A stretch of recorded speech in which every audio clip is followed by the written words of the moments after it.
आइए हम जैसा कि वृद्धि और विकास के बारे में अध्ययन कर रहे थे, तो नेक्स्ट स्लाइड में फिज़िकल ग्रोथ को ही मैं कंटिन्यू करते हुए आपको ये बता रहा था कि स्कूल एज चाइल्ड में 3.8 किलोग्राम पर ईयर वेट का गेन कर लिया जाता है। और इसी क्रम में जो कुछ क्वेश्चंस आते हैं वे लड़के और लड़की के तुलनात्मक रूप से भी कई प्रश्न आपको पूछे जाते हैं, जिसमें मुख्य रूप से ये बताया जा रहा है कि 9 से 10 साल की एज की यदि हम बात करें बाल्यावस्था से पूर्व, तो लड़के और लड़की की तुलना में यह पाया जाता है कि बॉयज़ में, लड़कों में यह गेन जो है वह ज़्यादा पाया जाता है। वे ज़्यादा भार को ग्रहण करते हैं। उसके वनस्पत लड़कियां जो है वो कम वेट वाली पाई जाती हैं। लेकिन उसके बाद की एज अर्थात 10 साल की उम्र के बाद यह जो क्रम है वह उल्टा हो जाता है, विपरीत हो जाता है, जिसमें लड़कियां जो है वो अधिक भार को ग्रहण करती हैं, जबकि लड़के जो हैं वो उनकी अपेक्षा कम भार वाले पाए जाते हैं। और इसमें 6 किलोग्राम पर ईयर प्रति वर्ष जो है यह भार जो है वो ग्रहण किया जाता है इस एज के दौरान। और बॉयज़ में यदि हम बात करें तो ये गेन जो है वो स्लाइटली बढ़ जाता है, वह होता है 12 साल की उम्र में। अर्थात 12 साल की उम्र में ये बालक जो होते हैं वे ज़्यादा भार को ग्रहण कर लेते हैं। इसी प्रकार से यदि हम बात करें वेट के फॉर्मूले के बारे में, जो भी आपको पता होना चाहिए कि किस प्रकार से 7 से 12 साल की उम्र में, जो कि लगभग हमारे बाल्यावस्था से संबंधित है, उसमें भार का आकलन किस प्रकार से किया जाता है। तो यह जो फॉर्मूला है वो आपके सामने दिखाया जा रहा है कि एज इन ईयर्स को सबसे पहले आप लिखें, उसमें मल्टीप्लाई करें 7 का, और उससे जो प्रतिफल आता है उसमें से 5 को घटाएं और उस संख्या में 2 का भाग दें। Age in years into 7 minus 5/2। तो यदि एक उदाहरण के तौर पर हम देखें कि 12 साल की उम्र में लगभग जो भार है वो 14 पाउंड पर ईयर के हिसाब से यह वेट जो है वो ग्रहण किया जाता है। अर्थात किलोग्राम में 6 किलोग्राम 3-5 ग्राम के लगभग यह भार प्रति वर्ष बाल्यावस्था के दौरान ग्रहण किया जाता है। तो यह मुख्य रूप से भार के बारे में मैंने आपको बताया कि शारीरिक वृद्धि के दौरान एक लड़के और लड़की में भार के अनुपात में क्या अंतर पाया जाता है, और साथ ही वेट को निकालने का जो फॉर्मूला है वो भी आपके सामने मैंने बताया। अब इसके बाद में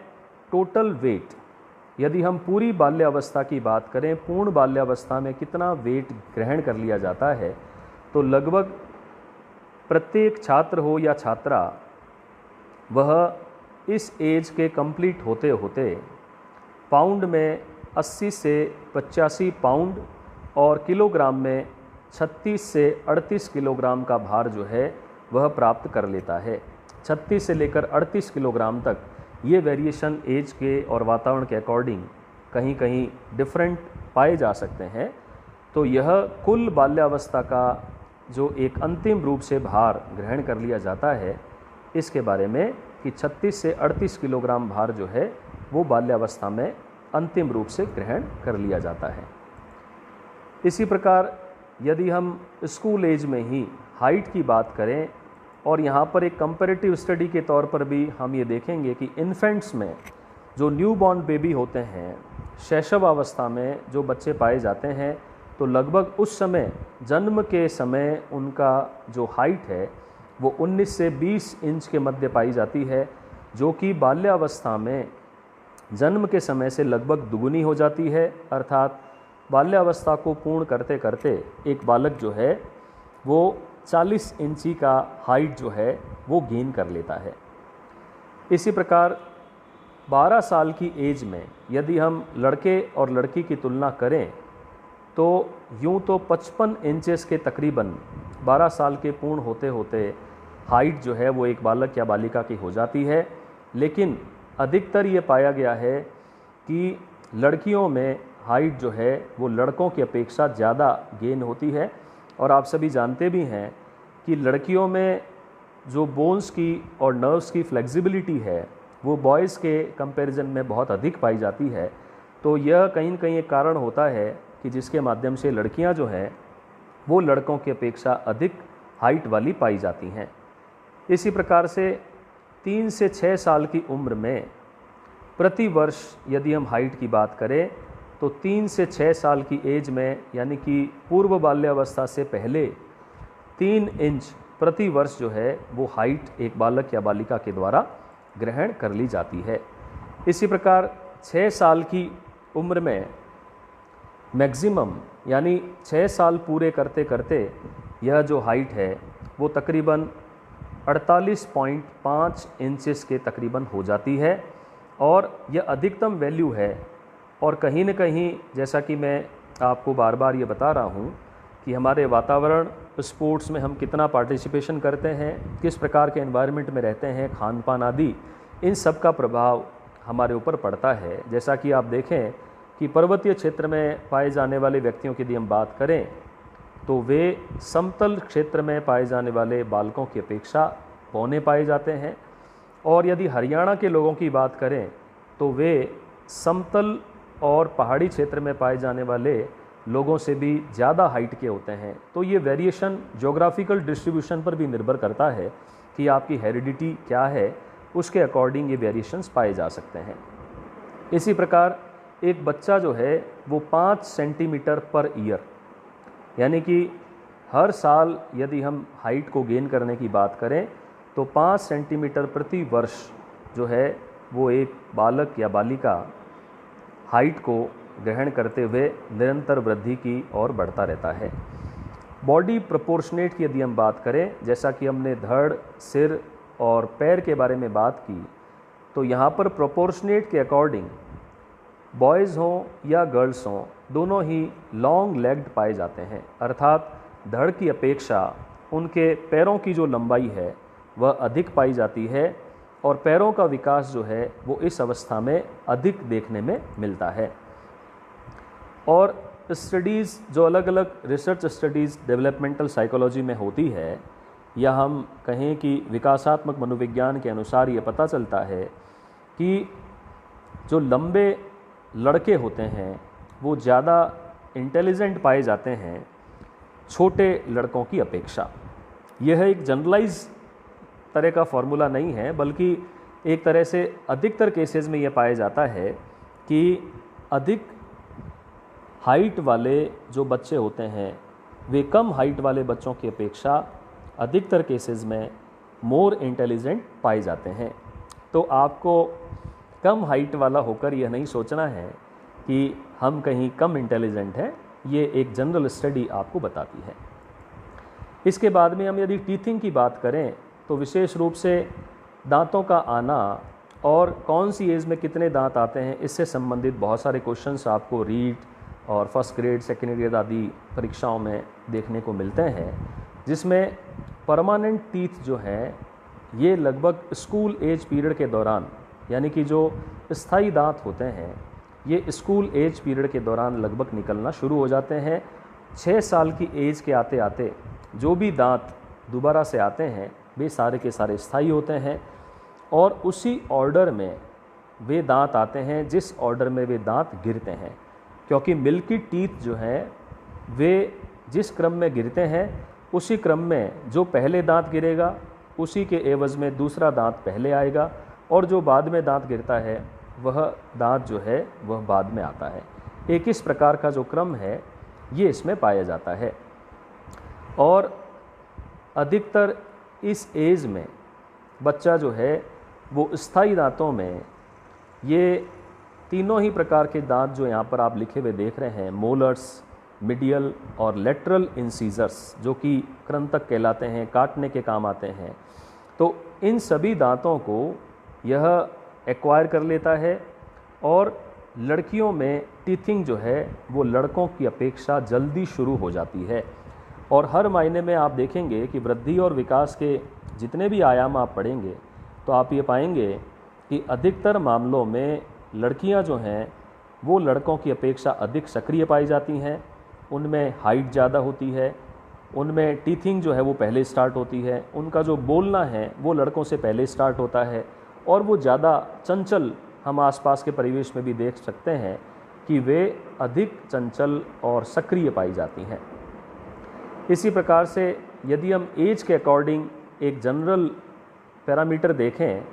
तो आप यहाँ पर देख पा रहे हैं कि 6 साल की एज तक, अर्थात बाल्यावस्था के प्रारंभ में 1 से 2 स्थायी दांत लगभग सभी बालकों में पाए जाते हैं। 8 साल की एज में जो है इनकी संख्या 10 से 11 हो जाती है, और 10 साल के आते आते इनकी संख्या 14 से 16 तक पहुंच जाती है, और 12 और 13 साल की एज में आते आते टीथिंग का जो पूरा प्रक्रम है वह लगभग पूर्ण हो जाता है, और 13 साल की उम्र में अर्थात बाल्यावस्था की समाप्ति और किशोरावस्था का प्रारंभ, एक जो ट्रांजिशन होता है, उसमें आते आते एक बालक में या बालिका में लगभग 27 से 28 दांत जो हैं वे टीथिंग के दौरान वह प्राप्त कर लेता है। तो इस प्रकार से अलग अलग एज में स्थायी दांतों की संख्या जो है वो किस प्रकार से निरंतर वृद्धि करती है, बढ़ती रहती है संख्या में, ये मैंने आपको बताया। नेक्स्ट स्लाइड में हम बात करें फिजियोलॉजिकल ग्रोथ की, तो इसी एज में यदि पल्सेस की रेट को देखा जाए तो यह लगभग अधिकतम की बात करें तो 90, और कम या न्यूनतम की बात करें तो लगभग ये 15 बीट्स प्रति मिनट की physiological growth school age child में देखने को आपको मिलती है। और जो ये कोष्ठक में आपको दिखाया गया है कि यह 75 से 105 एक प्रकार का औसत पल्स है, जो वेरिएशन अलग अलग बालकों में या बालिकाओं में पाया जा सकता है। रेस्पिरेशन या श्वसन की यहाँ पर बात की गई है तो यह 21 से लेकर न्यूनतम 3 साइकिल प्रति मिनट तक पाया जा सकता है। वह भी आपके अलग अलग पैरामीटर्स के अकॉर्डिंग वेरिएशन में पाया जा सकता है, और औसतन श्वसन की जो दर है वह 18 से 24 के मध्य पाई जाती है, जो एक्सहेलेशन और इनहेलेशन दोनों को मिलाकर प्रति मिनट की दर जो है वह श्वसन की इसमें पाई जाती है। इसी प्रकार ब्लड प्रेशर की भी हम बात करें तो यह वेरिएशन जो है वो अधिकतम 100 से लेकर 60 के बीच में, और दूसरे पक्ष में यदि हम देखें तो यह 16 से लेकर 10 तक पाया जा सकता है। जो सिस्टोलिक और डायस्टोलिक ब्लड प्रेशर की मैंने बात आपको बताई कि इसमें फिजियोलॉजिकल ग्रोथ में इस प्रकार का blood pressure school age child में देखने को मिलता है। इसी क्रम में यदि हम हेड और फेस जो दोनों का अनुपात है उसके बारे में बात करें तो इन्फेंसी या शैशवावस्था में यह टोटल बॉडी वेट का, अर्थात पूरे शरीर का जितना भी भार है तो उतना भार जो है उसका 22% भार आपके सिर और चेहरे को मिलाकर होता है। अर्थात आपका जो ऊपरी हिस्सा है वो टोटल बॉडी वेट का 22% तक पाया जा सकता है। इसी प्रकार 5 साल की एज में आते आते जब एक शिशु जो है वह वृद्धि करता है, विकसित होता है, तो यह टोटल एरिया ऑफ बॉडी का 13% तक पाया जा सकता है। और इसी क्रम में यदि हम अनुपातिक तौर पर बात करें तो प्रपोर्शन जो शुरुआत में 1:8 होता है, अर्थात 1 जो है वह सिर का और 8 जो है वह बाकी शरीर का या धड़ का। और 5 साल की एज में आते आते यही अनुपात आप देख रहे हैं कि कम हो जाता है, अर्थात धीरे धीरे जो है वो सिर और फेस का आकार जो है वो कम होता जाता है, और उसी के एवज में हमारे बाकी शरीर का आकार जो है वह बढ़ता जाता है। तो यह प्रपोर्शनेट 1:5 जो है वह पाया जाता है। इसी प्रकार 12 साल की एज में आते आते लगभग ये दोनों समान हो जाते हैं, अर्थात यदि आप सिर और धड़ दोनों के अनुपात की बात करें तो ये दोनों लगभग समानता के स्तर पे प्राप्त हो जाते हैं, जैसा कि 10 साल की एज में देखने को मिलता है। फेशियल एक्सप्रेशन जो है, जैसे कि हमारे चेहरे के पूर्ण आकार की यदि हम बात करें तो बहुत छोटे बच्चों को यदि आप देखें तो उनका ज़्यादातर जो फेस है वो राउंड शेप्ड होता है, क्योंकि उस समय उनमें फ़ैट की मात्रा चेहरे में ज़्यादा पाई जाती है। तो धीरे धीरे फैट जैसे जैसे कम होता जाता है तो यह जो राउंड शेप है वह ओवल शेप में बदलना स्टार्ट हो जाता है। लगभग अंडाकार जो है फेशियल एक्सप्रेशन हमारे स्कूल एज के दौरान देखने को मिलता है। इन्फेंसी में या शैशवावस्था के दौरान आप देखें कि हमारे नॉस्ट्रिल्स और नोज़ का जो साइज़ है वह बहुत छोटा होता है, और छोटे बच्चों में हम आसानी से ढूंढ भी नहीं पाते हैं कि इनका नाक जो है वो अलग है और इनका चेहरा जो है वो गाल जो है चिक्स अलग हैं, ऐसा हम पता भी नहीं कर पाते, इतने छोटे पाए जाते हैं। और इसका कारण जो मुख्य है कि कार्टिलेज जो है वो नोज़ का बहुत जल्दी बढ़ता है, और उसके कारण से धीरे धीरे नाक जो है वो पूरे चेहरे में उभरना स्टार्ट हो जाता है, और ये क्लियर कट पता चल जाता है कि नाक की जो आकृति है वह धीरे धीरे स्पष्ट होना स्टार्ट हो जाती है। इसी क्रम में यदि हम बात करें कि 8 साल की एज में भुजाएं जो हैं, अब हम बात कर रहे हैं भुजाओं की और लेग्स की, आर्म्स और लेग्स। तो 8 साल की एज में